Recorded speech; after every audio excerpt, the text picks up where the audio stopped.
It has been way too long since we've had an open mic. When the season starts, the schedule gets a bit jam packed. And you all know that I have a full time job and a family, and these things are hard to do. It's hard to go every night. But when the 49ers lost, and I reached out to the Vikings guy just to confirm that we were good to go for Wednesday night, I feel like God shined down on the channel and said, you know what? You need to have an open mic. And that's exactly what we're doing because the Vikings guy could not go until tomorrow afternoon. So Behind Enemy Lines is going to be moved to tomorrow afternoon, 12 p.m. Eastern, 9 a.m. Pacific. And that means we have an open mic. Link is pinned to the top of the chat. Bring your takes. You've got 5 minutes. We have multiple people lined up already, and we're going to get to them right after this.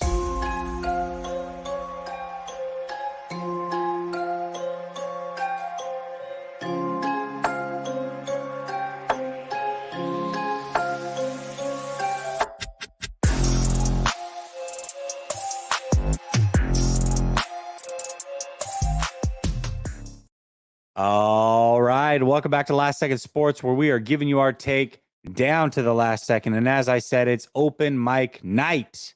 Link pinned to the top of the chat. Get in early. Otherwise, you will wait way too long. You have 5 minutes to get your take off. 5 minutes. That's it. We got a whole slew of people lined up. So we're going to start getting to them now. Let's go to Korean 49er to kick us off. What's up, Korean 49er? I'm good. How are you tonight, Jesse? Doing good, man. Doing good. It's been a while since I've done one of these. Glad to see that you're still first in line.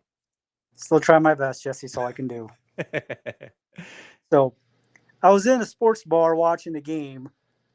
And if the 49ers are going to play that way, they're fooling themselves if they're going to think they're going to win. You did end up getting 2 takeaways, and that's a good thing. But you didn't take advantage of them by getting touchdowns instead of field goals. Yeah, let's see. The first one. So the first one, if I remember, Fred Warner interception. They got down to the 26-yard line. They ended up losing 11 yards and missing a field goal. Yes. And then the second one, they got down to the 8-yard line, and they did score on the next play. But it's like, oh, you're 8 yards out. I would hope you would score. Yeah. As I say, it was a team loss. The Cleveland Browns defense played like how the 49ers defense should have played, putting pressure on the quarterback the whole time. Cleveland has great player Myles Garrett. An interesting fact on him, he was the number 1 rated prospect out of high school that year, regardless of high school football position. Who is this? Myles Garrett. Oh, yeah. Myles Garrett's a stud, man. Yes. My friend lives in that area, and he said that's the best best high school player he's seen. So I was like, I can't doubt that. So my thing is I don't want to see Kyle run McCaffrey into the ground. I want to see his touches to right around 20, give or take, because I just don't want to see him run down towards the end of the season when it's going to matter the most. No, I agree with that. I think there's some feel to it. I agree with, and I like that you said give or take, because there are going to be games that are close where he's going to need to give some, and he's going to have to run a little bit more. But then there are games that are going to be out of hand where, hey, take some away, get to 15 touches and be cool with it. So I agree with that. Like I said, I definitely don't expect in close games for CMC to not touch the ball because he's touched the ball enough. But when you're winning by a couple scores late in the game, he shouldn't be anywhere near that field. Yeah, I want to see Mason get more touches because it seems that he's getting 4 to 5 yards a pop. So there's nothing wrong with that once you're got a relatively comfortable lead as the game is coming to an end. To me, I don't want to ever put the rookie kicker in a position where he has to win the game. That means that the team hasn't played well enough to win early enough. Yeah, most certainly. But, you do have to have a kicker that you can rely on for sure. And unfortunately, in his first attempt to go win a game, he couldn't do it. Now, the hope is that that's a one-off and that he can do it. The hard part is because he's a rookie and you haven't seen him do it yet. In the one opportunity that you have seen him do it, he missed. You're a little bit nervous. So what I would like to see is that he's in that position again in the regular season, so we can see him come through and feel a lot better about the playoffs. And I think he would need that for his confidence as well. I'd love to see it. I agree. I've always been of the mind that, first time, don't make it's an observation. Don't make any conclusions from it. Hopefully he'll learn from it and actually, makes a kick the next time. But I just want to see this defense be more opportunistic in getting takeaways, because it's nice getting the 2 interceptions, but we need to do more with that than what they did with just the 1 touchdown. If they would have gotten that first field goal, who knows what could have happened. That's water under the bridge now. I see Minnesota as a winnable game. To me, they should have had they kept the Bears in it the whole game. Yeah. Listen, Minnesota. When we talked about Cleveland, we figured, okay, going into the season, it could be a trap game, but with all the injuries, they should be able to win. But we knew the defense was formidable. When you look at Minnesota, what is there? They can't run the ball. They don't play good defense. Like, what is the challenge in Minnesota? Yeah, I mean, if they had Justin Jefferson, they would be more formidable offense. Agreed. Agreed. What are you gonna? It's unfortunate he has a hamstring injury, and those are tricky to come back from. But I see this as a very winnable game for the 49ers. They just have to keep up the defensive pressure on Kirk Cousins and force him into bad decisions.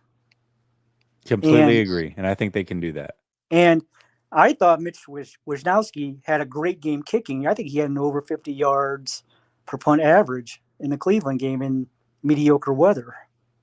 He's been elite all season long. Mitch Wishnowsky's not getting enough love. He has been elite all season long. And I got to tell you, week 1 in Pittsburgh, I was there. I was shocked with how good he was in person. It's very different watching what he can do to manipulate the ball when it's in the air in person versus watching it on TV. He's incredible. He's actually very, very good. Yeah, so that's one position group I'm very happy with this season, Mitch Wishnowsky, when it seems that he may not have been doing as well earlier in his career, but now he's doing very well in the punting game and reversing, helping to win the field position battle. Absolutely. Defense. Korean 49er, that's your 5 minutes, brother. Thank you for starting us off. Thank you, Jesse. All right, man. Have a good one. Korean 49er, he's always first. He's always first every single time, outside of maybe like one call-in show. All right, we're going to go.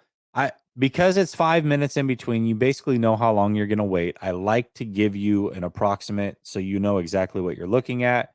I want to be respectful of your time. You guys are carrying the show on these nights.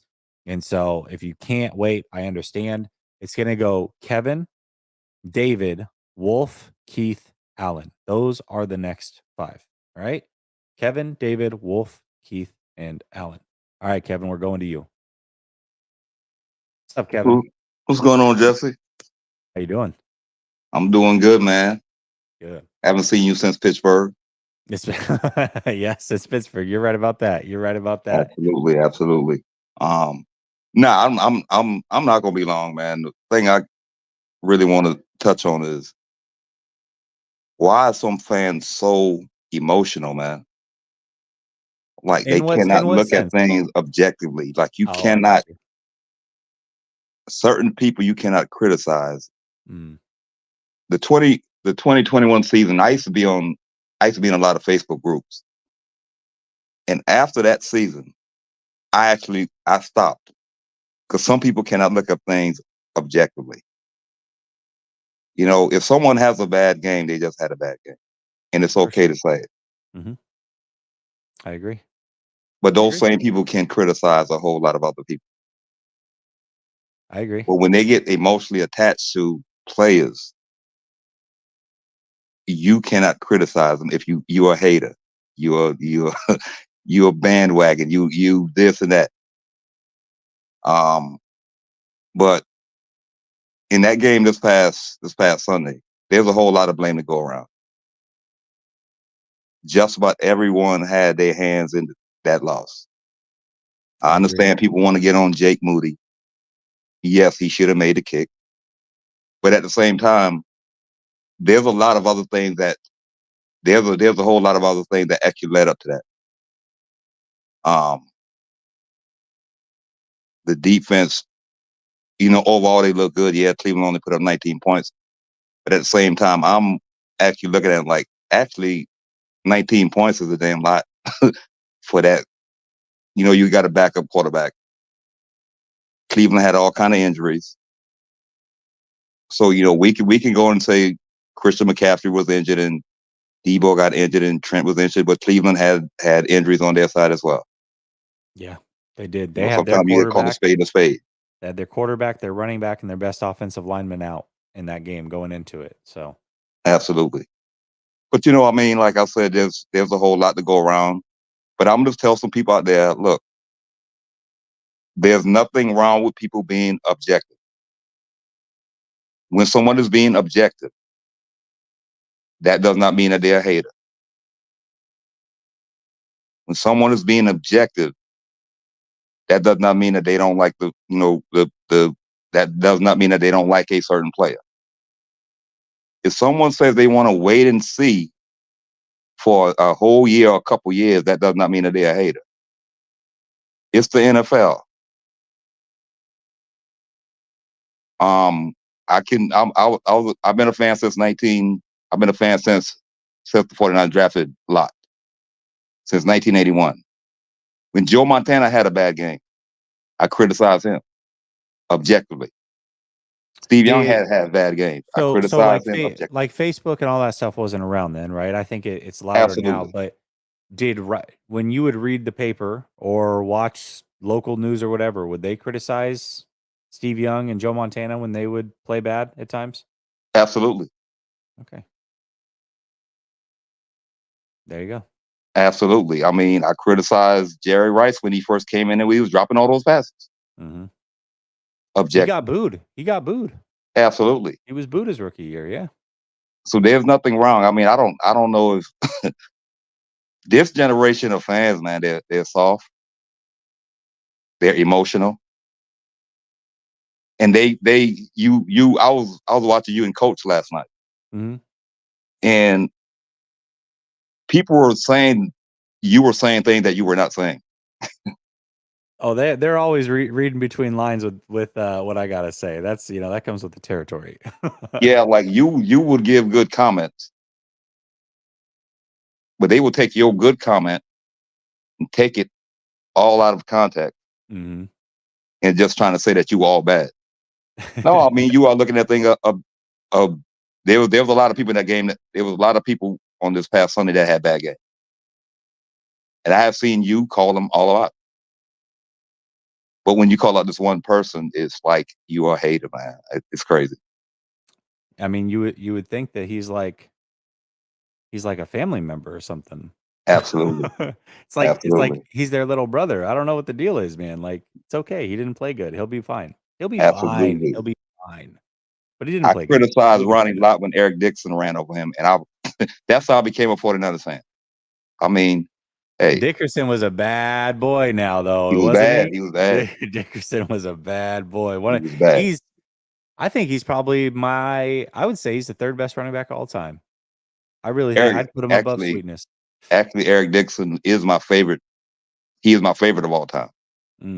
He's a hell of a player, man. He was a hell of a player. Yep. But I'm going to go ahead and go because my time is up. But I don't know if you're going to be in Jacksonville, but I will be in Jacksonville next month.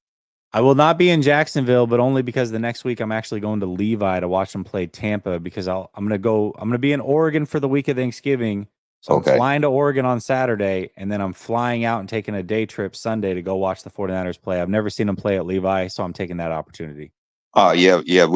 Me and my wife planning now. We gonna make sure we go to a game there next year. Playoffs, man. If you're going to any playoff games, I'm planning on going to a playoff game this year. That I have to see a playoff game in person. So absolutely. All right, Kevin, man. Good talking to you, man. It was great talking to you. This is my first time being on since the 49ers beat Dallas in Dallas. Yes, sir. Yes, sir. They sure did. They sure did, man. All right, brother. It was good talking to you, man. Oh, good talking to you too. God bless. Kevin, I met him at the Jacksonville game a couple years ago. He's been rocking with me since the first channel. That's how long Kevin's been around. It's been around for a long time. Long time. All right, we've got Brother Bob says, stop talking about that's just emo. I'm gonna be on with Larry tomorrow. I think that's gonna be fireworks. We're gonna dual stream it because Vish isn't gonna be around. So we're gonna do 2 shows, 2 weeks in a row on Larry's channel. Vish will be back next week, but tomorrow we're gonna dual stream, so it'll be here and on Larry's channel. And I know that we disagree on how Brock Purdy played. And so I think that'll be a fun conversation. And then Brother Bob says, objectively, our defense won with the turnover battle, and our offense had more 3 and outs than Cleveland. That put our defense on the field a lot, not saying that the defense was great. Yeah, the defense definitely had an area of opportunity when it came to stopping the run, but yards don't score points. They still only scored 19. And the fact remains that the defense put up 7 points in the second half, and the offense put up 0. So there you go. David, we're going to go David, Wolf, Keith, Allen, T, and then Neil. All right, David, going to you, man. See, What's up, man? How are you? not too bad, not too bad. Good, man. I just wanted to comment on the game a little bit. Yeah. Watching it, you had, Brock Purdy's worst performance in his entire short career. Mm-hmm. Defense, the defense had some, they gave offense some opportunity, but they struggled to set the edge. I think that's what a lot of the players were talking about. I think Bosa talked about in his presser that they got beat on the edge. The refs, I hate blaming the refs because you shouldn't leave the game in the refs' hands. And there were calls that went both ways, but unfortunately, there were some bad calls at crucial points in the game. Yes, I agree with that. But all that being said, the Niners still had an opportunity to win the game. They did. That to me kind of shows you this team is still that team. They're still the team to beat. So moving forward, it's just put a bow on it. It is what it is. It's probably good to get this one out of the way. There's been a lot of talk all week about the team was really feeling themselves, and I think they were feeling themselves. So it was a good humbling moment, and I'd rather get it out of the way now and then get back focused again. Get that focus like they were focused on the Cowboys game in the first 5 weeks. Get back on that mission. And it's kind of nice to hear the media not talking negatively, but being like, well, are the Niners that team, or what about the Lions? What about the Eagles? It's nice to have them kind of as underdogs again, because that's, I think, when they thrive the best is not when they're favored, but when the media has them as the underdog. I feel like they take that as bulletin board material. So 2 things in Minnesota. I would like to see Christian McCaffrey not play. Because 1, I would like him to get healed up. And 2, I think it's super important that the Niners not only win without him, but put up 30 points without him. I think that would boost the team's confidence majorly, and it would put the rest of the league on notice. Where you're like, okay, cool, we can put 30 points with McCaffrey, and now you guys seen us put up 30 points without McCaffrey. I think that would scare the rest of the league. And I think that they would do it. I really do. If CMC doesn't play and Debo does, I think that they are going to put up 30 on Minnesota. I do. I think Purdy's going to have a hell of a game. I think Debo can kind of fill in for CMC a little bit. There's not going to be inclement weather because you're playing in a dome and you're playing against a bad defense and an offense that doesn't control the ball at all. I expect that they would score 30, actually. I really think that they are going to score 30. Yes, I agree with that. So also, with the trade deadline coming up, what do you think is of more importance? Defensive end or cornerback? If you had to pick one to trade for a player, and who would you trade for in either position? Oh, man. I mean, I just don't know what's realistic. Okay, so I think Danielle Hunter is an option, potentially, at pass rusher. What kind of capital for him? Yeah, I mean, you're probably looking at, I'd imagine, a 4th rounder. Okay. 4th rounder, probably get it done. So I would say Danielle Hunter is an option. Hell of a player. I'd love to have Danielle Hunter. And then as far as corners, I mean, I really don't know, man. I've thrown out Marcus Peters' name. I wouldn't mind going after him. He'd probably cost you like a 5th, something like that. But I don't know what's out there. If I could get a Danielle Hunter equivalent player at corner, I would choose corner. But I don't know who that player is and who's realistically available. So I don't know. But I would, like I said, if I'm just choosing the position and the players are equal, I'm taking corner. Okay. Well, let me ask you this too. So, talking about defensive line, well, either position, with the way Steve Wilkes has been coaching, I I hadn't watched the All-22, but was he still kind of running soft zone, like off coverage? I'm surprised he's not running on man, and that's my point of where I'd rather get a corner than a defensive edge. Is Mhm. if we're going to continue playing the soft zone, it's going to negate the defensive line because they can't get to the quarterback fast enough because he's going to get the ball out with the soft coverage. I agree. I think playing soft coverage behind a defensive line that can get home very quickly is exactly a recipe for getting a lot of pressures Mhm. and quarterback hits and those types of things and not getting a lot of sacks. And that's exactly what you're seeing. That is exactly what you were seeing. Yeah. I know I saw a snippet from Grant and Larry talking about different players. I'd be curious if you guys are going to talk about it all on your stream tomorrow. Larry seems to be pretty insightful on that kind of information. On different players as far as like trades. Yes, yes. Yeah, I don't know. Larry, when I go Larry's unique in the fact that I never know what the topics are. I just go on to Larry's show. We talk about whatever he's got laid out, never know the topics, and I don't know. It's kind of fun that way. Most shows that I go on, I got the topics ahead of hand. I can talk about it a little bit. Larry's a little bit different, and it keeps me on my toes, so I enjoy it. Absolutely. I think this is going to be a crucial game for Brock Purdy and Jake Moody. I want to see how they rebound. Yeah, I agree. And I actually hope that Jake Moody has to. The problem is Moody's not going to kick in the elements. And I think that's a little bit of an issue. He's not most likely not going to be in a situation where he has to kick a game winner, but just seeing the ball go through the uprights is a good thing. And I think he needs to see that. I feel awful for him. I mean, just as a person, he's a young kid going through a lot, tons of pressure. You can see it was written all over his face. He felt terrible.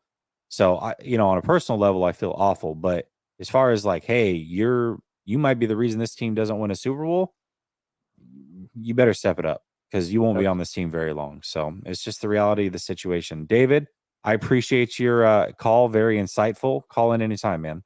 Absolutely. Thank you. All right, man. Have a good one. All right, we're going to go to Wolf and then Keith and then Alan and then TC and then Neil and then Monsa. Lined up. Let's go. Wolf, I haven't talked to you in a while. How you doing, What's man? up, buddy? I'm doing pretty good. Can you hear me good? I got you. How you been? Okay, cool. I'm doing good, man. Just working all day, every day. The hustle, man. Unfortunately, that's why I let my channel go, but it is what it is. I feel First it. things first. I get it. I love one of the last things you guys touched on, because I know I'm gonna go back into beating a dead horse, so I'll kind of save that last. But the Moody thing, man, I think it's good. I like that he got to see the reaction of his teammates. I think that's gonna play a big part in it for him, because his reaction was like, my teammates having my back and telling me, hey, it's all good. We shouldn't have put you in that position. I think that's going to do wonders for him, and he's going to feel less pressure the next time around. So I like it from that standpoint. Do you have any thoughts on that? No, I agree with that. I mean, they did the right thing. And I also think that what I like about what he did is that he took accountability. What's interesting is when you listen to him talk, he first said we got to play better. We got to, and then in the middle of literally mid sentence, he started saying me. He started switching it to me. And I like that though. Jimmy. He did. But you know what? For somebody as young as him playing a position that isn't relevant until it needs to be relevant, I actually think that that's a really, really good sign. I love that he was cognizant of it. And you could tell he's like, I got to switch this up. Like, this is a me thing, not a we thing. I love that about him. Yeah, it's transitioning from being a youngster. Yes. Right? So he'll catch himself doing stuff like that. That's a good point. And then I do like one other thing you said. It kind of triggered me a little bit. Because I love you guys, man. I love you. I love Grant. Love watching your guys' stuff. Hey, you guys have had me. Hey, you can enjoy the content and not agree with everything we say. In fact, I would I would be a little bit worried if there was somebody in this chat that agreed with every single thing that I said. I don't feel like I would be doing what I need to be doing, which is coming with an objective difference of an opinion. I don't want people to agree with everything I say. So lay it on me, man. What do you got? What do you disagree with? What? 100%, dude. You guys have had me pulling my hair out, and you mentioned how you and Larry are probably going to disagree, and that's why I love it because when I watched, I think it was yesterday, Larry was on with Grant, and it was just a gasp of fresh air, because I'm not a fan of Brock Purdy getting attacked the way that he is. I don't think, he really had a bad game. Quick question for you: what's the head coach's job? What are the coach's jobs during a game? Oh, okay. So let's get into this, because this is actually, I think we're going to agree a little bit more than you may realize here. Maybe Brock Purdy is still a rookie in all sense of the word. Okay. And he deserves to have a bad game from time to time. Like, he's human, and he hasn't had 100%. One yet, really, until that last game. Ultimately, and I felt like when I looked at Brock Purdy, he did not lose his confidence. I felt there was a point in that game where Kyle almost became, it almost felt like he lost a little bit of confidence in Purdy and didn't know what to do when he was calling the game. And that was definitely a little bit frustrating to see. That being said, yes, I don't think Brock Purdy played well, regardless of the circumstances. So we definitely do not agree there, because I don't think Brock Purdy had a bad game. I think that's why I asked you, what is the coach's job during a game? His job is to pick up his players. His job is to put his players in a position to go win. There it is. He put Purdy in a predicament. During the rain, why are you dialing up deep passes? We should be running the ball down their effing throats. I don't know if I could cuss on your show, but down their effing throats. Running back by committee, right? And you're not supposed to put Purdy in that position. If the elements were good and Purdy had a bad game, then I would definitely say Purdy had a bad game. But he's not supposed to be doing that in that kind of weather. That's common sense. Shanahan kind of seems like he talked himself into it prior to the game even happening, that it was going to be a grimy game as well. I know you have to take preparation into consideration, but it's like he talked himself into something that wasn't even really happening. It rained for part of the game, not the whole thing. When it wasn't raining, Purdy seemed to be doing pretty good, like at the end there. But I disagree with that, because it didn't rain the whole second half, and they could not move the ball at all. And he had, I think, 1 passing yard going into that final drive. So it actually, it looked like it got worse when the rain stopped. And that, CMC was out at that point.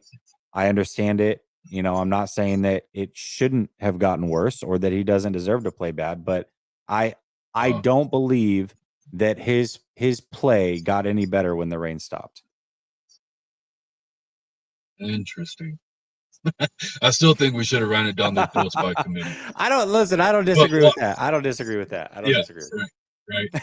But my time's up, I guess, man. Good to see you. Glad you're in good health, man. Take care and keep up.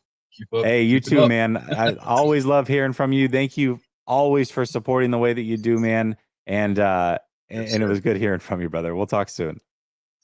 Take care. Later. I love that. I love it when people disagree with me. This is fantastic. That's what I want.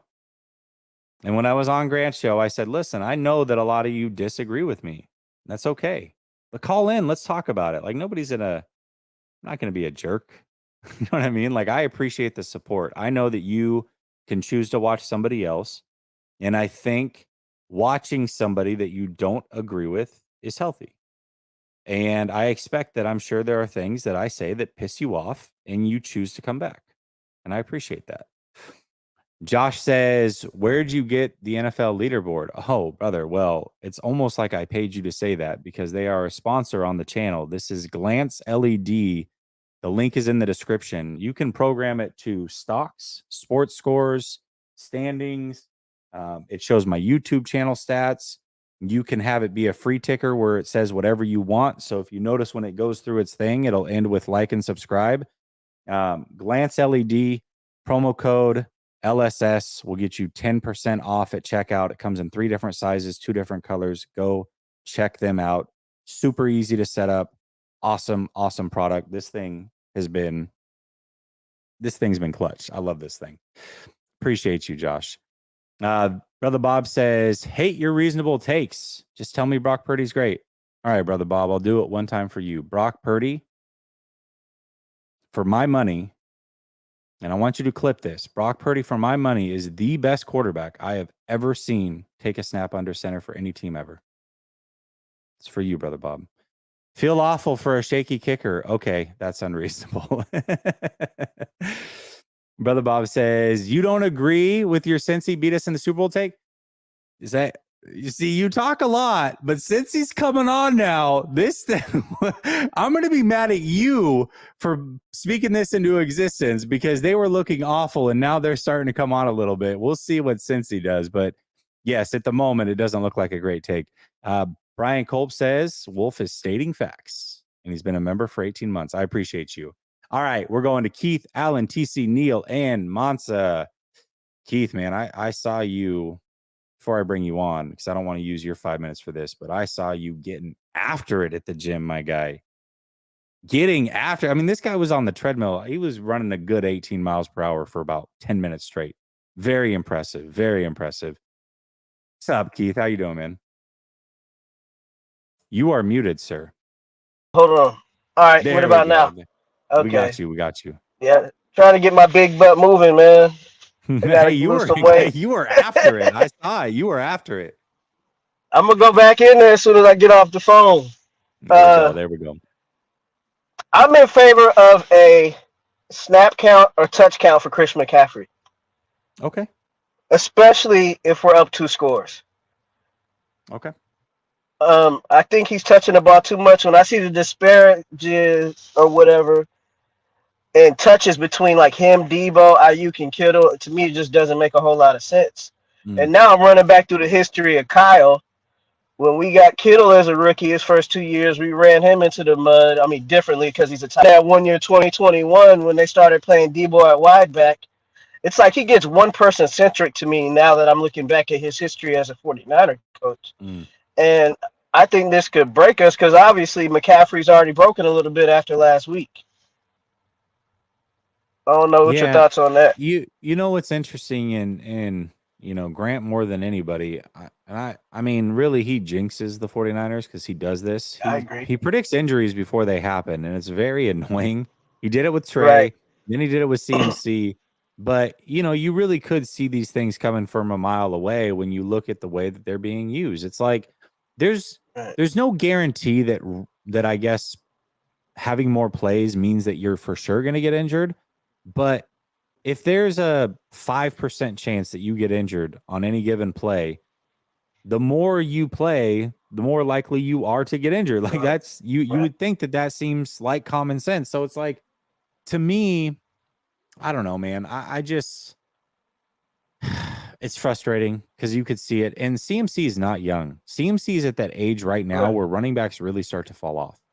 Yeah, he's young still, but he came in at such a young age. He's young as a human. He's young as a man, but as an athlete and a running back, 27 is about that final year before you start to fall off the cliff a little bit, especially with the amount of carries that he's had. So to watch them just churn through him this year is like, do you even want to use him next year? Like, is that even, or are we just done with CMC after this year and we're winning the Super Bowl? Is that where we're at? I don't know. With how we're using him, it's like the 2012 Vikings used Adrian Peterson. Like he was the only guy that they had. And I'm like, we have more than that. You know, I just don't. The clock we started at 3 minutes, just to let you know, if you're looking at your clock. Because it says 5 minutes, but we only make this. But I don't know why we're using him like that. And somebody got to pull Kyle to the side.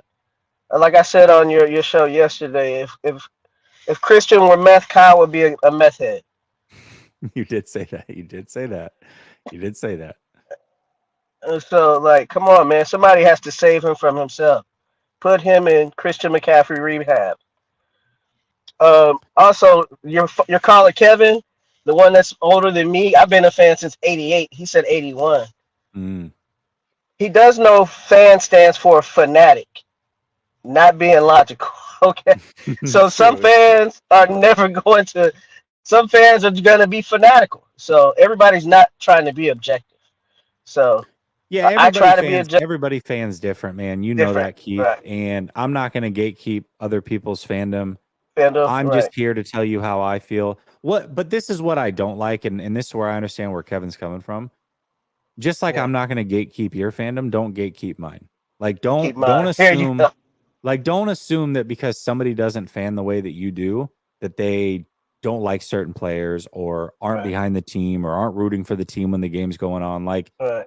brother, like just in this corner of the room, I've got thousands of Right. dollars of memorabilia that I had before I ever started this channel, like that I spent Right. my hard-earned money on. Okay, you think I'm doing that if I'm not a fan of this team? So yeah, if I want to criticize the team when they're not looking good, or I want to criticize a player when they're not playing good, I'm gonna do Right. that.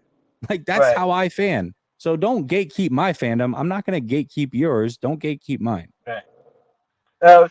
For my last minute, I want to get into Brock Purdy a little bit. Mhm. I don't think we've ever seen anything like Brock Purdy Oh no, we to have come not. in I as agree. Mr. Relevant and perform, and that's why he's so polarizing. Mhm. I compare saying he's going to have a Tom Brady career, but Tom Brady got to come in around average weapons, play around the defense, and win games, kind of like what we had last week. Win games ugly, where he might not play well, and get him downfield on the Vinatieri kick, right? How Mhm, many mhm. wins does he have on a Vinatieri kick in a 17-13 game? Like, Tons. a lot. So, but you're going to see Brock Purdy, whereas Brady played into a game manager. Then about year 7 or 8, they get Randy Moss, Wes Welker, and those guys. Then people are like, oh, he's an elite quarterback now. It took Brady like 4 or 5 years, I think, in a couple Super Bowls before people started really giving him like that GOAT status, or he's one of the best to ever do it. But Mhm. you're seeing Purdy with like highest passer rating, QBR. I mean, so but he has all the weapons around him and the coach. So it kind of, they're docking him. So when do you think we're gonna know how good he is? How good do you think he is? And what is his peak, or what I want to say? What is his ceiling? I don't know what his ceiling is. You know what I mean? Like I guess I don't want to put limitations on it because I don't Right. know. You know, I don't necessarily know. I would say, you know, if I had to guess and give an opinion, and I have in the past, and I'll stand by it, I don't think he's going to peak out at elite status. You know, because Okay. you have to have all the intangibles, and you have to have the physical capabilities. Like he's just never going to have the physical capabilities. Now, if he wants to become the most accurate passer of all time, like Drew Brees, then sure, he Right. can get into that elite status for some time. But you know, outside of But that, I like was it's one thing. I yeah. don't feel like the reason Brady went 6 rounds is because he didn't have any elite physical, whatever. Oh, I Right? disagree. I mean, he Are was you, six. you What think is he? so? 6'5", 6'5", and hey, I mean, he had an arm. He Yeah, never didn't he's have an arm. 6'4". Go. I challenge That's true. anybody That's true. to go watch And he played him. The right. first year he started, he was. I mean, he had an arm. He's always had an arm. Okay, Okay. I got you. Now his mechanics weren't the best, and he had to work on those. But Right. you know, you can work on those. But Brock Purdy, I think, can be a long-term starter in this league. I think he could Right. break.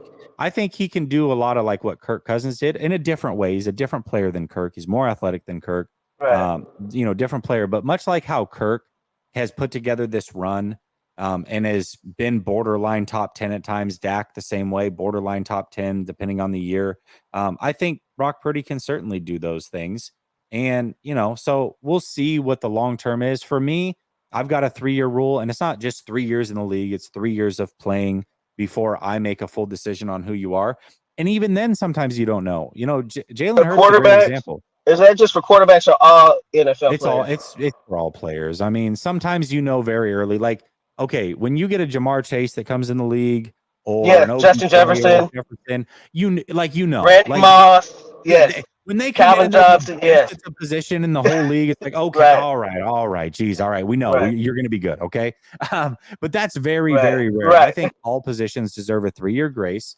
I don't think And it's rare running backs. no, running back is different. You're right. Running backs either have it or they don't. They have a short shelf life, so 3 years to Right. them is like half their career. So That's right. Right. it's not going to work out that way, okay? But for quarterbacks especially, 3 years. And even Okay. then, somebody like Jalen Hurts, who did have 3 years, Right. and even after the third year where he performed at an MVP caliber level, I even said, hey, I got to see more from him. I'm just I not agree with sure you. what he I is. agree with you. And guess And what? he's kind of been mediocre this year. He has.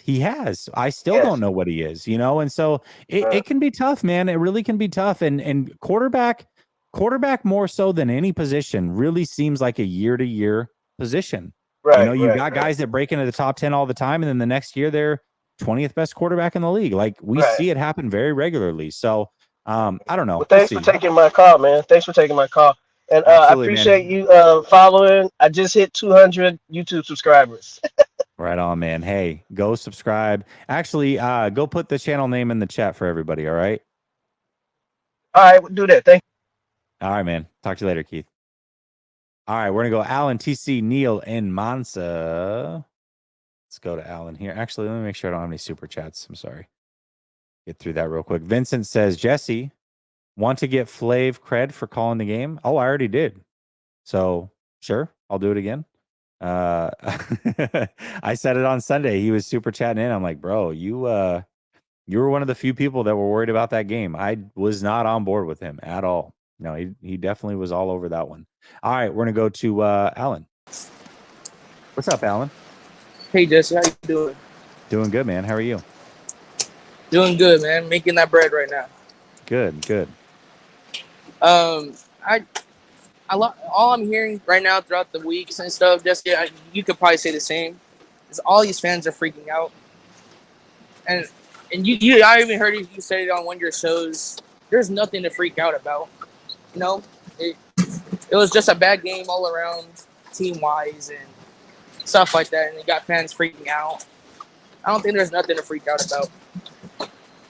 No, I don't think there's anything to freak out about. Now, the only thing that there would be like a reason for panic is if all these players that got hurt in that game were out long term. That would be a panic button situation, but that does not seem to be the case here. I think the 49ers are going to be just fine. I agree. And then with Brock Purdy stuff, I don't know why everybody. You even said it yourself. Let's calm down on making them, top 3, top 10, and stuff like that. Because you're making expectations too high for somebody that games like this make it worse for him because they're like, oh, he's supposed to be top 10 guy. Just like the same situations with Josh Allen and Lamar does and all that stuff. Yeah, I mean this is what comes with the territory when you're considered an elite quarterback, or people consider you an elite quarterback. Like this happens. I mean, I've watched this chat that knows that I'm a Josh Allen guy come for Josh Allen's neck repeatedly. Well, said I'm gonna talk to you about that, Jesse. Sorry about interrupting, but I'm gonna talk to you about that later on. Yeah, we'll get to it. But what I'm saying is that they've come for Josh Allen's neck repeatedly. And this is a player that we've seen play elite football for a few years in this league. And so, yeah, when you say that Brock Purdy's on that level or above a player like that, and you come at a player who's played very well in the league for multiple years after a bad week, then guess what? It could go the other way. And you have to be prepared for that. You just have to. All right, and then my last question, Jesse. Here recently, I've been hearing you slander Joe Burrow, saying, well, why is everybody making the same excuses, making him excuses, but while Josh Allen was hurt, that nobody gave him the fair shot of saying, oh, he's hurt and stuff.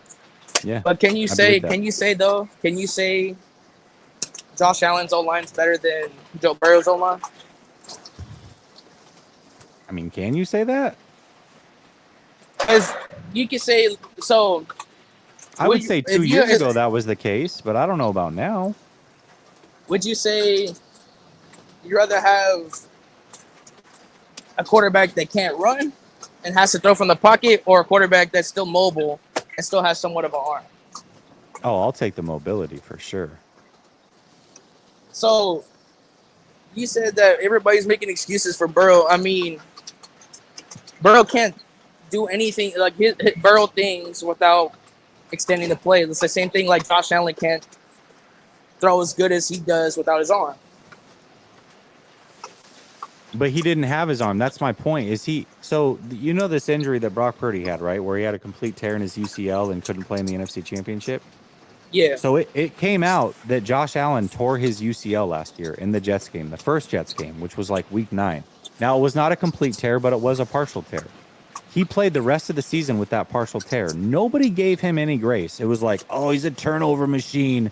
This guy's a bum, blah, blah, blah. But when Joe Burrow plays god awful for the first 3 weeks of the season, everybody's like, I'm looking the other way. Like, oh, what? The Bengals played today? Let's not talk about that. It's like, come on, man. If he's a top 3 quarterback and you're going to go at Allen for having a torn UCL and not playing well, then when Joe Burrow has a calf injury, I don't care. Like, just be consistent. Be consistent. Well, yeah, I agree, Jesse. But it's fun having these little arguments because remember, I was the one that had the argument with you about Burrow. early in the year about Burrow. I remember. Hey, but let me say this though. Burrow's coming on strong. Burrow's starting to get healthy. You can see. You better it. hope so because much better. It's looking good for you for your Super Bowl prediction right now. Hey, it's not even that. Slowly. Burrow. I'm in a 2 quarterback league. I've got Burrow and Purdy. They're my quarterbacks. Okay. So Purdy's been doing his job.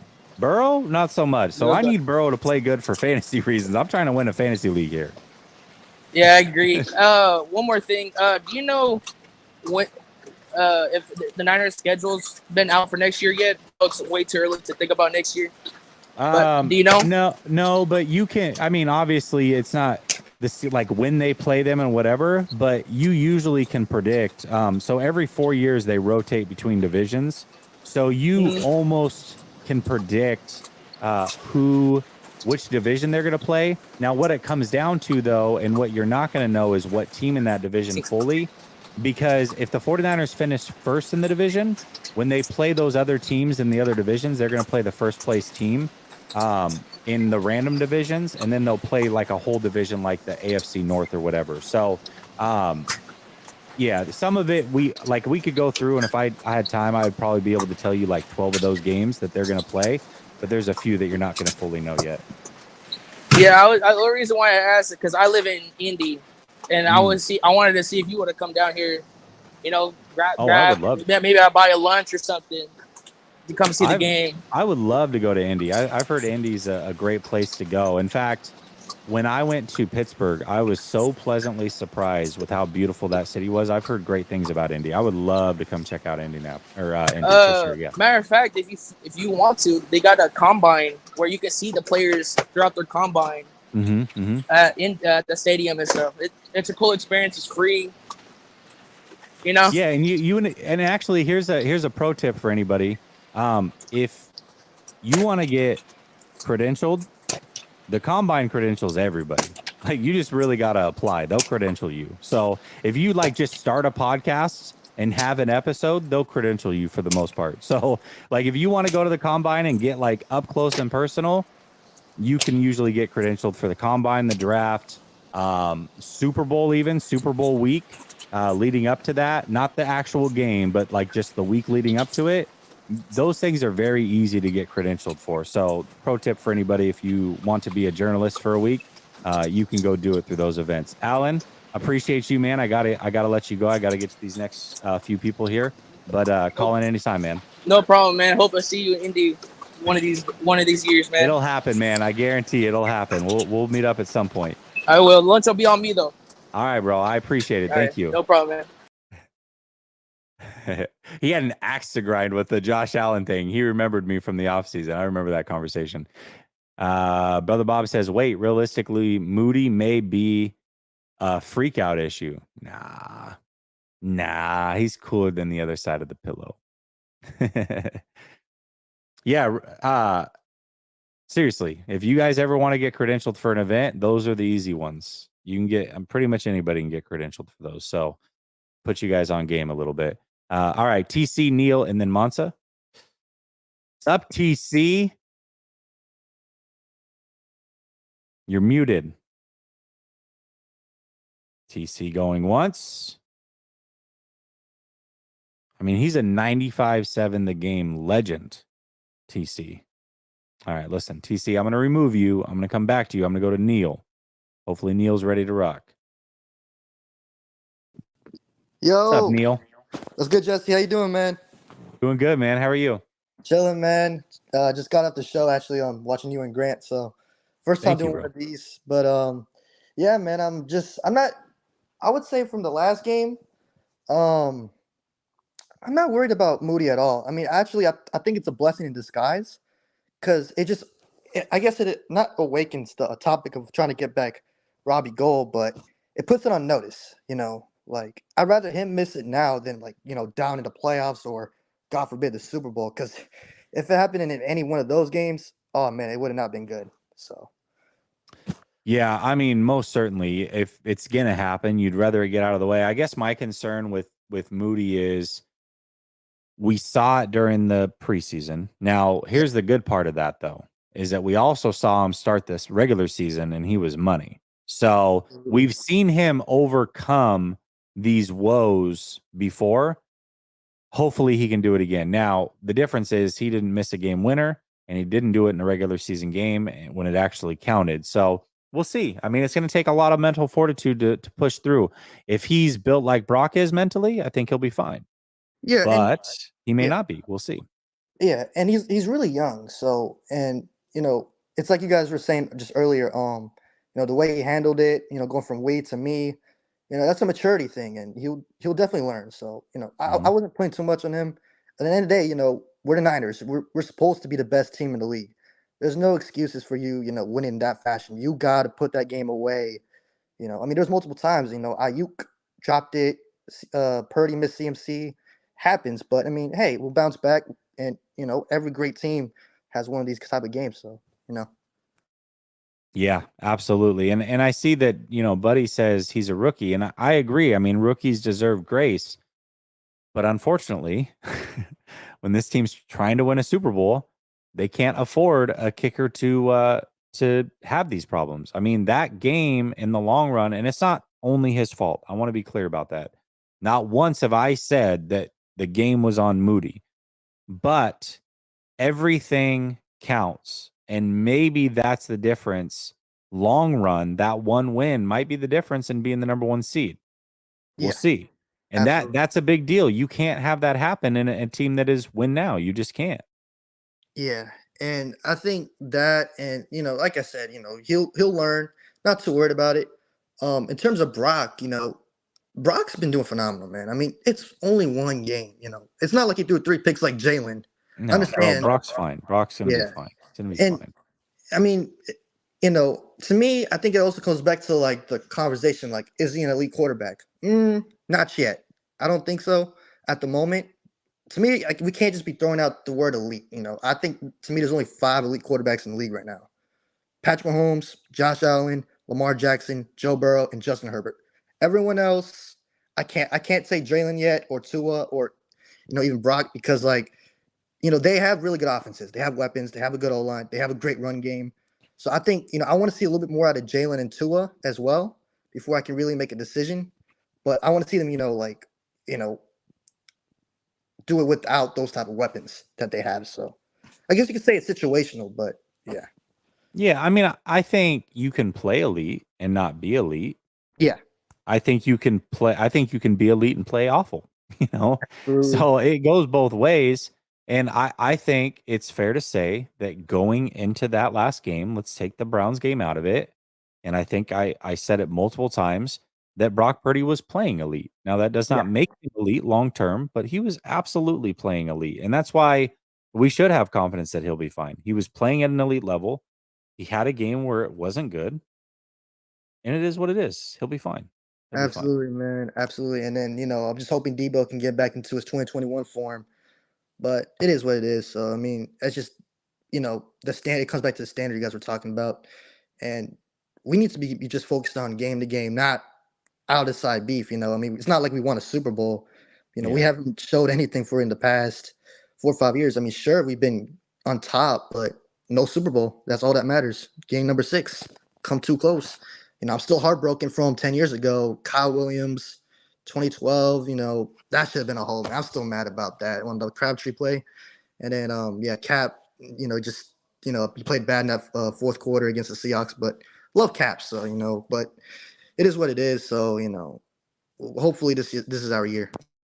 Yeah, absolutely, man. I still think that it can be the 49ers year. I think the 49ers are going to be just fine. I think Brock Purdy's going to be fine. It'll be all right. It'll be all right. It'll be all right. Absolutely, man. Hey, Jesse, I appreciate you, man. Appreciate you, Neil. Call in anytime, man. Thanks for the Yes, sir. support. Later. Good call. First time calling, man. Sometimes, nerves can get the best of you. It did not with him. That was a great call. Raymond says, what's the measurement of an elite quarterback? Physical traits, mental intangibles. And then he says, I think elite's thrown around too loosely. I agree. Yeah. I think elite is like, I think there's levels to it. I mean, I'd really have to sit down and like think this through. Like, what are the tiers, right? Because elite to me is like you're on the way to the Hall of Fame. There's guys that are franchise quarterbacks. Matthew Stafford, I would put in that franchise quarterback category. But I don't think he's a guaranteed Hall of Famer. So, I think there's levels. You can be a franchise quarterback and not be a Hall of Famer or borderline Hall of Famer. I think, you've seen that throughout history as well with certain players. So I don't know. I'd have to really sit down and think about it. But as far as like what makes an elite quarterback, I mean, there's multiple ways to skin a cat, man. I mean, we've seen quarterbacks of all shapes, sizes, and skill sets be elite, for different reasons. Drew Brees was elite. He was small, actually pretty athletic. Drew Brees could dunk a basketball, but didn't have the best arm strength, but he was the most accurate quarterback of all time. He was elite because of that. Great decision maker.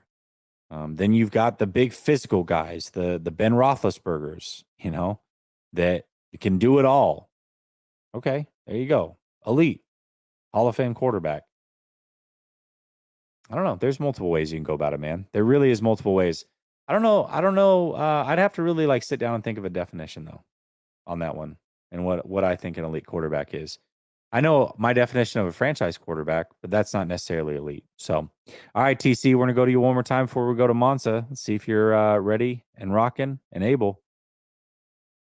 TC? I need like a... Yes, sir. Oh, there he is.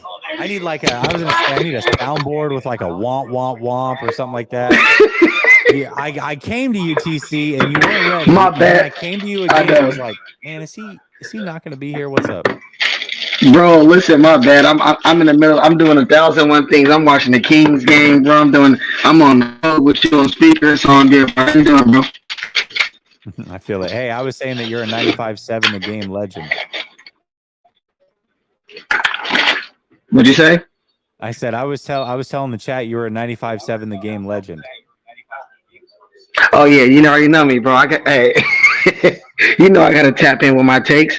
But look, man, so we're just gonna keep it kind of simple, man. I mean, that was a humbling game for the whole team with the Browns. You get what I'm saying?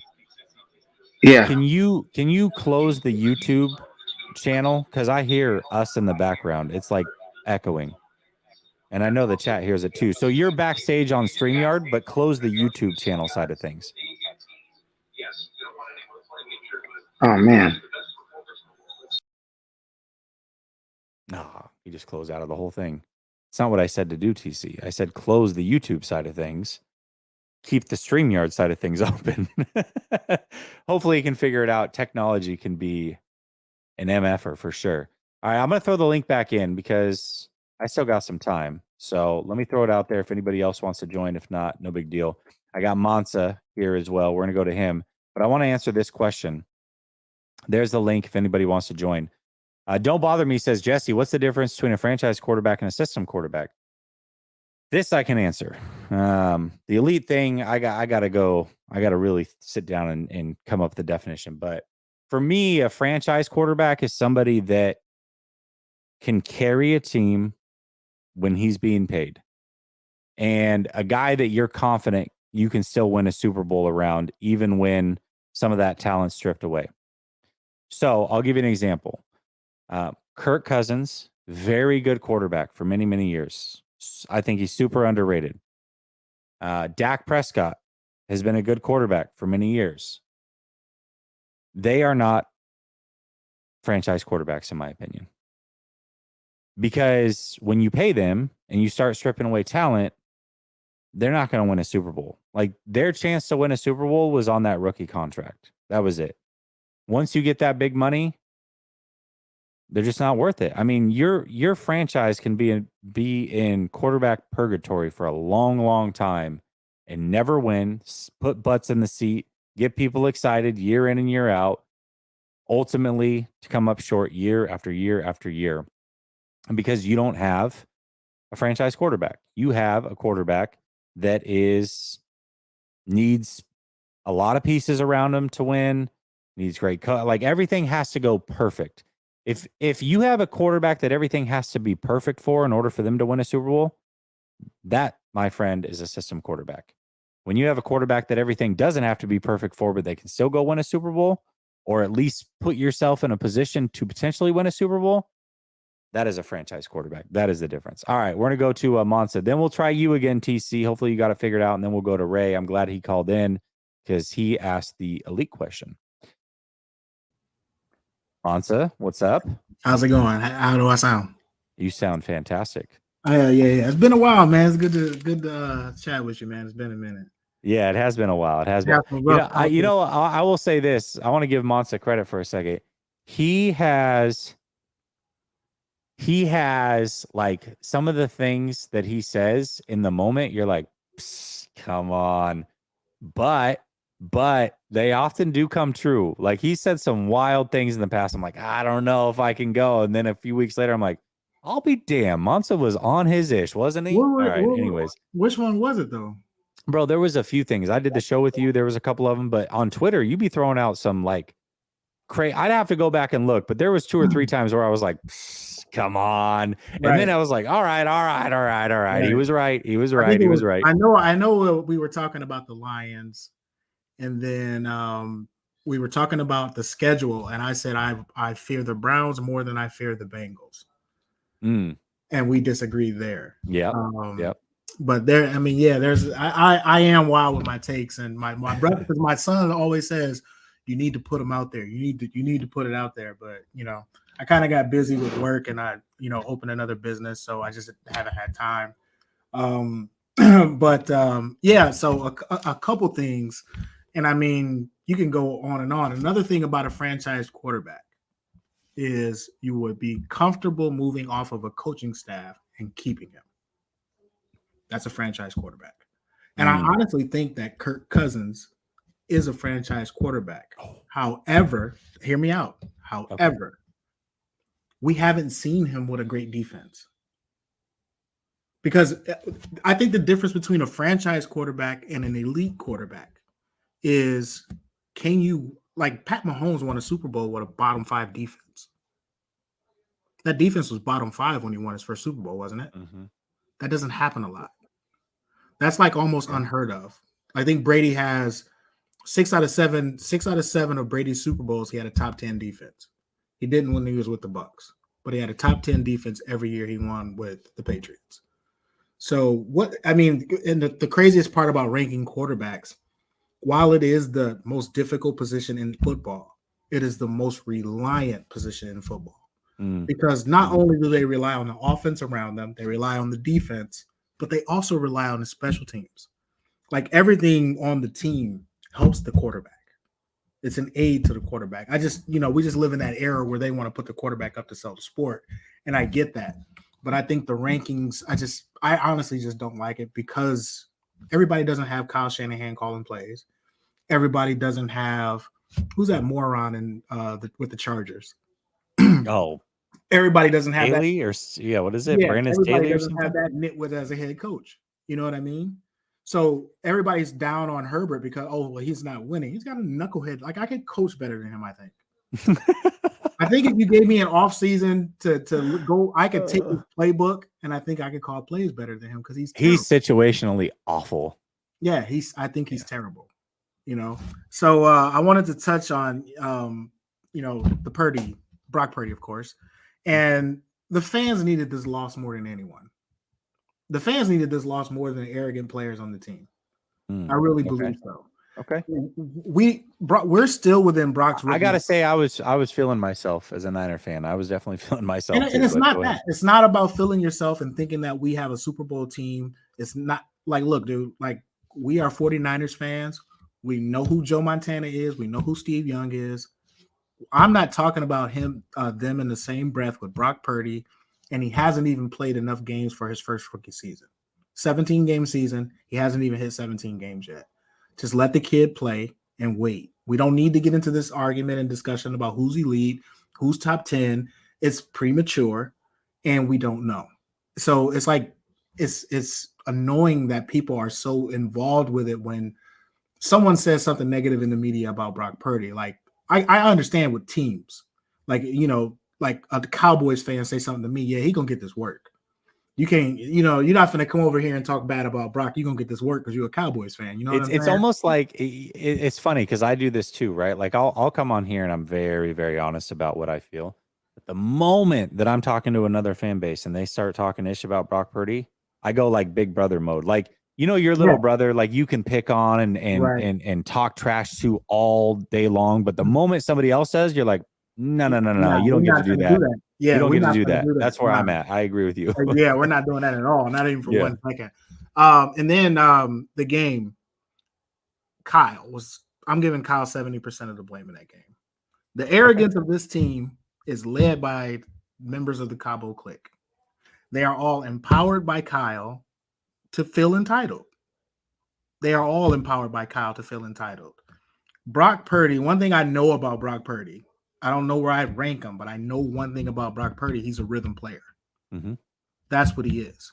Okay. So you wait until your final drive to give him rhythm passing plays when you should have been giving him rhythm passing plays throughout that game to establish his rhythm. What he's good at. And I think I don't know if it was you or if it was you. I think it was a conversation with you and the coach where you were saying that sometimes he needs to acquiesce to his quarterback. And in that situation where Brock's not finding his rhythm, you need to dial up some stuff that is good for him, that gets his rhythm going. And then you said that you didn't have a problem with, I could be wrong, that you didn't have a problem with him passing when it was like 3 minutes and 15 seconds left, and he threw three straight passes. I did have a problem with it passing. I didn't. I definitely did. And I think most people agree with you. I think most people. I don't think you have to explain why, but go ahead because I think most people agree with you. My reasoning, the only reason is because Brock was struggling, and we all seen he was struggling. He was struggling, but Mason was eating up. He was eating up. He was getting yards on the ground, physical yards on the ground, and I think mixing in a run there, or if you're gonna pass, let's get the slant. Let's get the zig route. Let's make it like that. I'm not trying to go down the field 10, 15 yards because I don't need to do that. We needed 2 first downs, game over. 2 first downs, game's almost done. So I think that there was a lot there. Can I tell you why I didn't have a problem with it real quick? Because I think, like I said, I think most people agree with you. Okay, so we're figuring out why. And it's frustrating because I think Mason as a runner is a hell of a lot better than Mitchell at this point. But when Kyle was asked, who will you start if CMC's not there? And he goes, well, I think Mitchell, being here long enough has earned that. What he meant by that is he knows he can block. He can do all the little things that I need him to do. Mason missed a block, a very key block on that first down. Okay. Yeah. Ayuk was running a shallow in route. Was about to be wide open. If Purdy had another millisecond, that pass gets thrown and likely completed. He didn't because Mason missed a block. Now Purdy's having to run for his life. Now the intentional grounding, that's you got to get rid of the ball. You can't have that happen.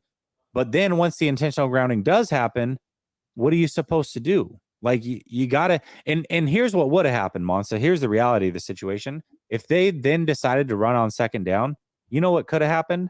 They may not have even had enough time to get the ball back and go into field goal range because they would have ran themselves out of time. The Browns still would have had plenty of time to go score and win that game. Right.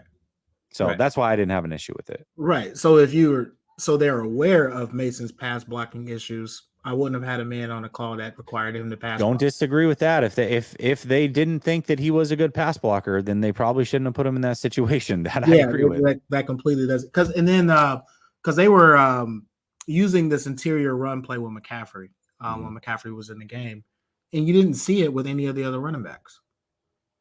And I'm just kind of puzzled by that. I'm not sure what they're doing in their preparation, but someone said it earlier. Kyle kind of just like gets on one guy and rides him.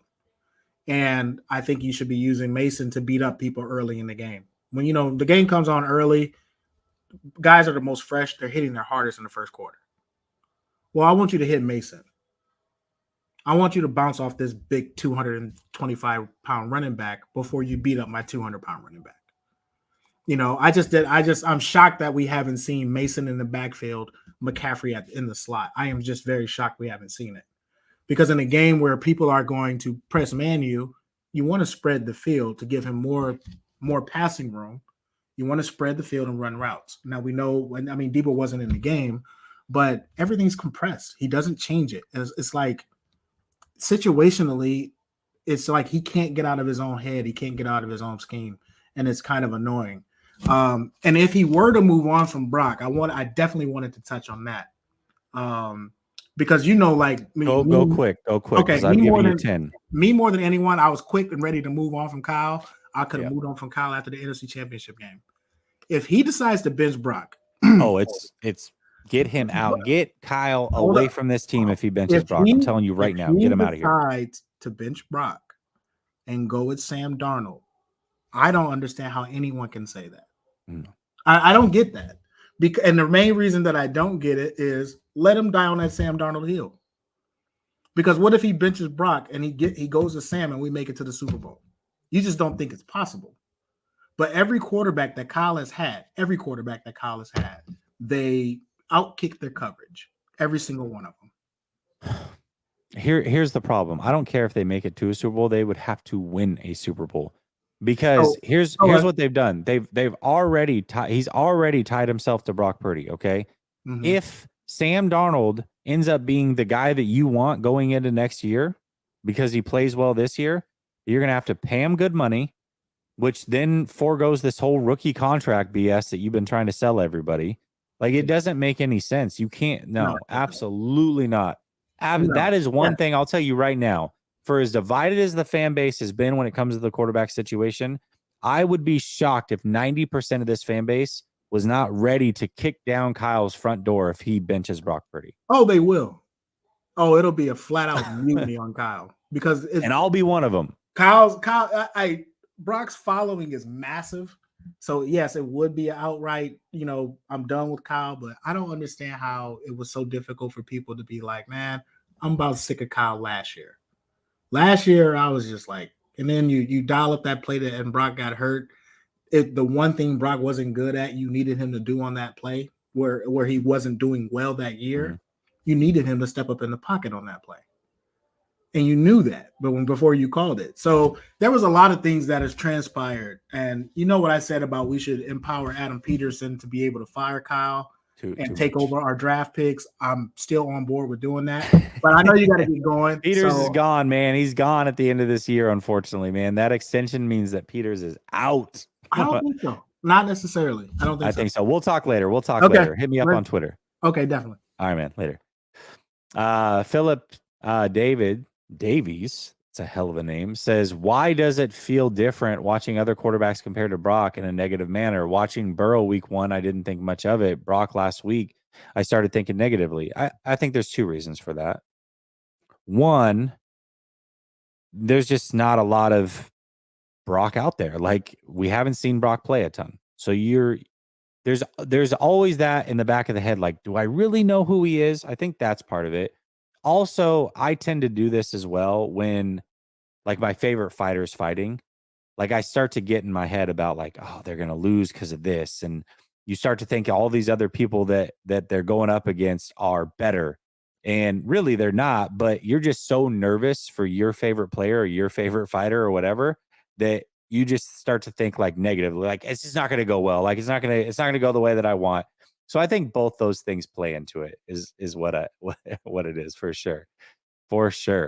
All right, let's go back to TC, see if he's got his technical issues figured out here. All right, TC. Jesse, what's up, bro? Can you hear me better? I can hear you better, but I still hear an echo. Like I hear myself talking back. Oh, actually. Yeah, I don't know. I think it might be better. I don't know. You guys tell me in the chat. Nope. Yeah, you're just cutting out. I can hear myself. It's because you've got the YouTube channel and you've got the StreamYard open. Nah, I'm on a stream, bro. I just don't know what it is. That's weird. Go into your settings. Go to audio. Yep. And click the echo cancellation.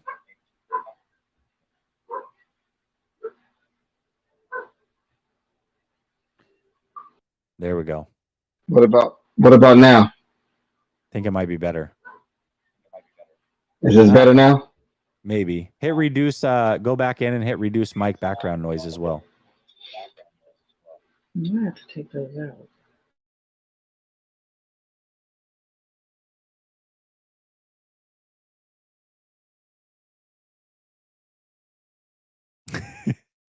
Technical issues. Man.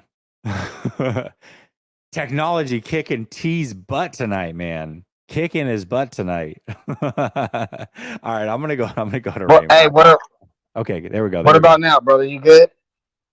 I think so. Yeah. Yeah, there we go. We're good. Okay, let's talk. Go before. Oh my gosh, this guy, he's gone. Jeez. TC.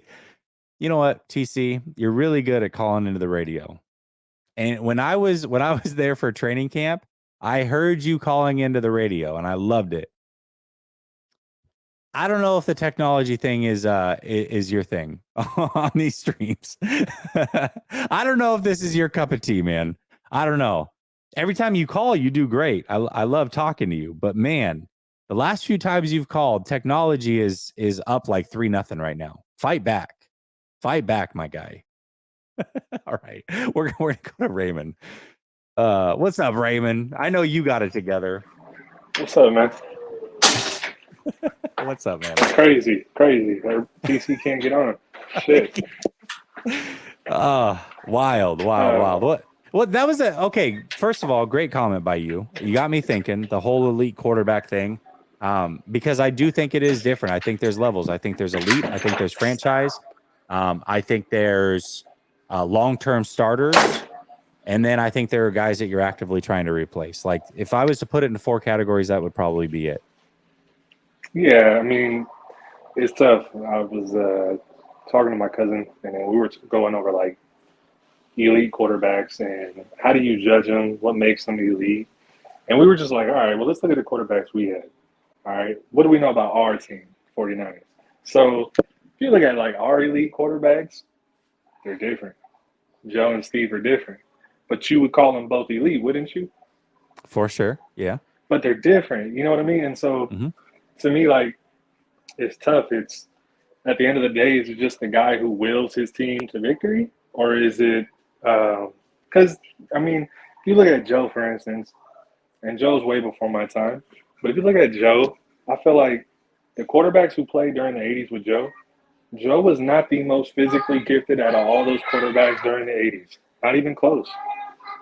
But in a team that's surrounded by talent with a really smart coach who puts them in great positions and who also has to have that ice in his veins, I think there are a lot to it. It has to be like intangibles, the right recipes, everything around this guy.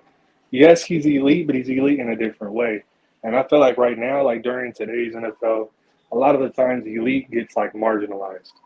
It gets really marginalized to like, oh, you can only have this makes you elite. Like when in reality, it's like, dog, we all, pretty much all of us knew it's not just a big arm that makes you elite. For us, when we look at prospects, what we liked about some of the guys is, yes, he has a big arm, but how does he process between the ears? What's between the ears? What's his mental like? How does he respond in tough situations? Those type of things matter a lot. So I feel like that elite term right there, I think it's hard to, like you said, I feel like it is almost like, is he a Hall of Famer? Does he have Hall of Fame talent?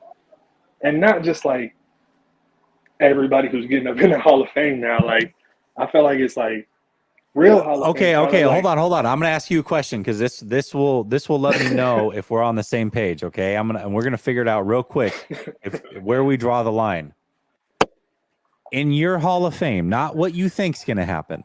Okay, right. not what you think's gonna happen, but the way that you view the Hall of Fame. Do you believe? I'm gonna give you two quarterbacks. The first one's easy, and you know my answer to this one. So you kind of know where I'm going on this one. But Matthew Stafford, do you believe he's a Hall of Famer? No. I agree. Okay. Is Eli Manning a Hall of Famer? No. Thank you. My man Raymond. See, we're seeing eye to eye here. No. Here we go. Okay, let's go. No, like, honestly, like, to me, like, Eli is like the type of quarterback who kind of had like two Joe Flacco runs. Like, they just turn magical in the postseason for some reason. I don't know what it is. Like, during the season, they could be buns, they could be mid, and it's like, but if you got them in the playoffs for some reason, I mean, they just go on these runs. So I think there's certain quarterbacks who, a lot of the time people say, hey, it's on that team in order to say somebody's elite. I feel like part of it has to be that individual right there. Yes, we understand all teams need to have talent to win a Super Bowl. Like, you got to at least have one counterpart weapon to that quarterback to win a Super Bowl, I feel like, if you're going to have an elite quarterback. That's just standard.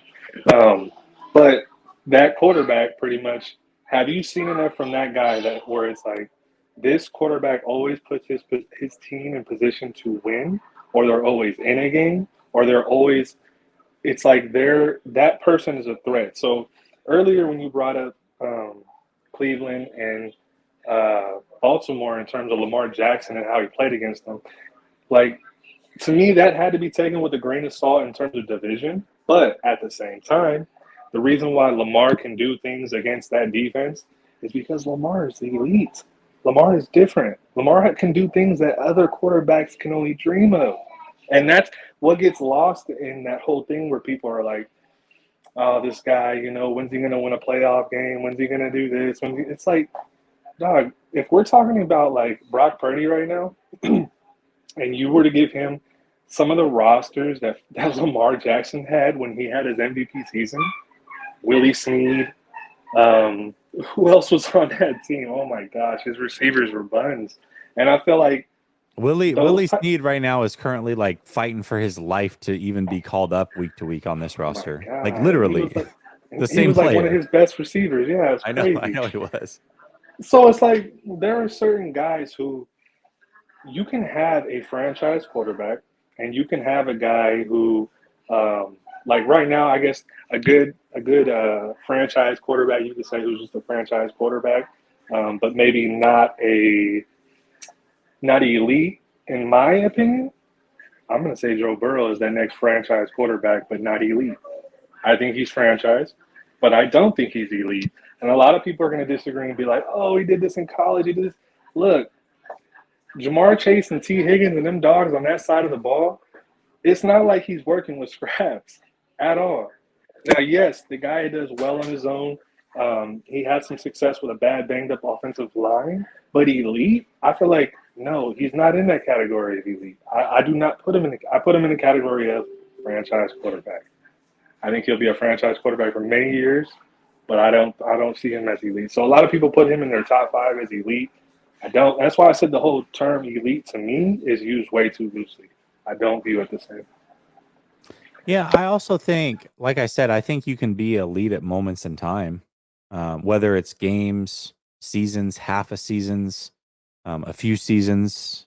You know what I mean? Like, there's times where you can be like Matthew Stafford, who we just said is not a Hall of Famer, has had elite seasons.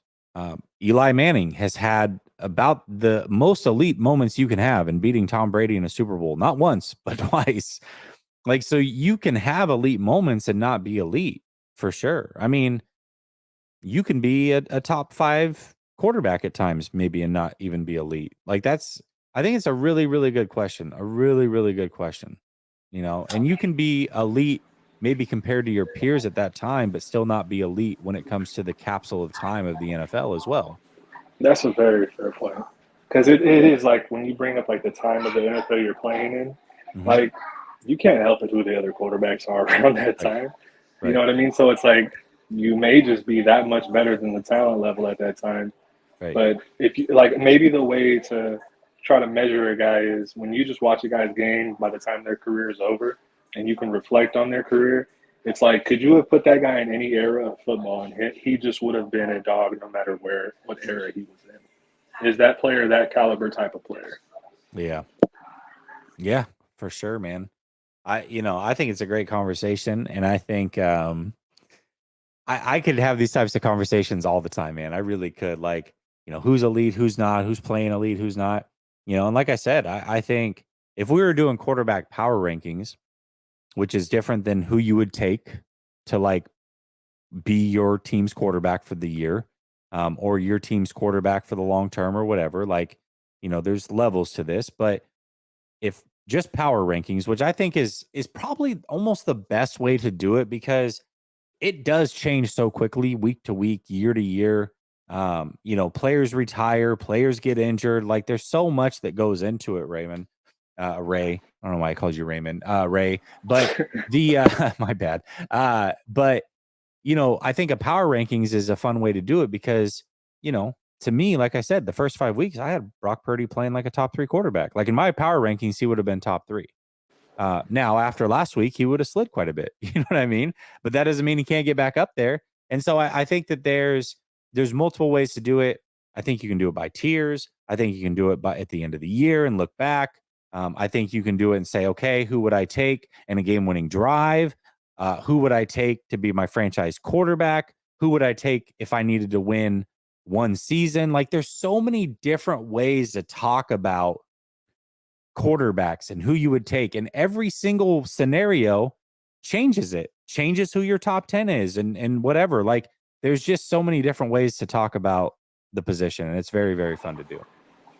Yeah, that's a fact. Like right now in the NFL, if you look at like the quarterbacks who, man, I almost want to say for anybody out there who watches ball and doesn't just watch the 49ers, but you just watch football in general, you watch different teams. And to me, like, elite, in my opinion, is like when you turn on a game and you're watching the game and the opposing defense, it is clear and it is evident that that quarterback on the opposite side of the field is such a threat that he is the biggest worry every play. So you look at like a Patrick Mahomes, he's the biggest worry on every play because of his arm talent. You look at Josh Allen, he's the biggest worry on that side of the ball because of his arm talent and his ability to run. You look at Lamar Jackson, he's a threat because of his arm and his ability to run. There are certain quarterbacks who they're so threatening that the opposing defense at times is in such a conflict on how they want to play this guy because they know it's pick your poison. So not every quarterback is that. Not every quarterback is that. And I just feel like right now in the NFL, like, really, when this is all said and done, how many of these guys are going to be able to say, hey, they were elite their entire career? And I feel like those guys I just named, when I said Pat, Allen, and Lamar, I feel like they're just a little different than the rest of the quarterbacks in the NFL right now. Herbert is like right there on the cusp. Who are your three? Who are your elite ones that you would put right now? Sorry. My three are Pat, Allen, and Lamar. Okay. Pat, Allen, and Lamar to me are the elite of the elite quarterbacks in the NFL. And Herbert's on the cusp. I think Herbert's right there on the cusp. Okay. Sure. I've seen Herbert do things with his arms that's it's just ridiculous, man. It's ridiculous, some of the things that – like, it's what I mean. Like, when I watch people play them, to me, Herbert's the biggest threat because of what he can do with the football. Mm-hmm. And he's not a slouch on the ground if he has to pick up some yards either. Mm-hmm. But I feel like outside of that, though, those four right there, that's why I said, like, to me, like, I don't have Burrow as elite, like, when his career is done. I don't. I think he'll be one of those great franchise guys who's always going to be competitive, always be a baller, but I don't see them as elite. So, I don't know, man. It's a broad spectrum, dude, for a lot of different people's opinions. It's a fun discussion, man. It's a fun discussion. I love it. And the thing is like, there is no right and wrong because everybody has different criterias and different opinions. You know what I mean? Yeah. But yeah, I'm gonna let you get to these other guys. If there's anybody else, I don't know if there's anybody else, but Have a good night, bro. All right, Ray. We'll talk soon. Later. Good call. Good conversation. Elite, Mike says. That's funny. That's funny. Cocoa Puff says, why does everyone think that Herbert's elite? What did he do? Well, you just heard Ray say that he thinks he's on the cusp, but he's not necessarily elite. Herbert's amazing. I mean, he's a hell of a player.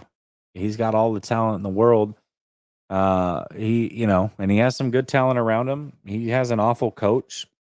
I forgot what the stat was, but earlier this year he had reached, it was like 60 games played or something like that. Don't quote me, but it was something like 60 games played.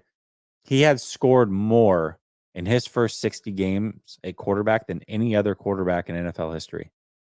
But the defense that he was playing on had given up more points than any defense throughout those 60 games that any other quarterback had started their career with as well.